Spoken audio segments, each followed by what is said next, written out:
Oh, I don't think I've ever seen a British political party so out of touch with the people as the current so-called Tories. It's like they're out to lose in style. They know Labour have it in the bag, and they haven't got a hope in hell of being in government after July the 4th. It's been faux pas after faux pas after faux pas with Rishi Sunak, and the latest one is just, I want to say I don't have the words, but I do, obviously. And so they've wheeled out Boris Johnson to combat uh, Nigel Farage and reform. This is how dangerous reform is now under Nigel Farage's leadership. Labour and the Tories, they're not fighting each other, as they should be, because they are, after all, the top two parties, and they've had the status quo for decades. But they are basically a uni-party, aren't they? And the threat to that uni-party is Nigel Farage and reform, and that's why they're all coming out guns blazing against them. I don't think Nigel Farage and reform have had as much vitriolic rhetoric, violent attacks or scrutiny ever. And they're not even in opposition. That's the funny thing. Anyway, the Tories have wheeled out Boris Johnson.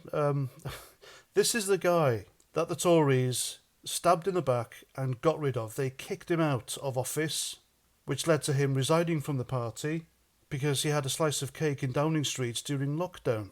And this upset the Labour Party, Keir Starmer and Angela Rayner, who incidentally went to somewhere else to have a pizza and a beer, amongst other people who came from elsewhere. But that was okay, though, even though that blatantly broke lockdown rules. But, it's okay when some people do it. And then he was demonised forevermore. They even voted to expel him from the party. That's why he left. So he fell on his own sword, so to speak. But what's this guy going to do? What's this clown going to do? They replaced him with Liz Truss and then replaced her with Rishi Sunak. Neither had anything good to say about the guy, and you'd be hard-pressed to find anyone who said anything nice about Boris Johnson in the Tory party. And yet here they are using him again, and he's allowed them to use him. And I'm not a fan of the guy. It's thanks to him, I think, that the war in Ukraine has been prolonged. He is effectively a campaign for war and for countries to give their taxpayers' money to Zelensky. He even had the use of Nazis in Parliament and had a photo taken with their flag. Now this won't work one bit for the Tories, not one bit at all. Boris Johnson is spent, he's not taken seriously, he is a buffoon, and it's just another gimmick. That's all it is, a gimmick.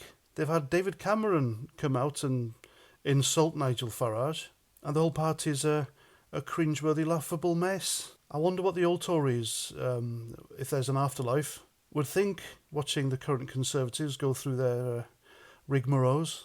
But regardless of what they think, I think it's funny.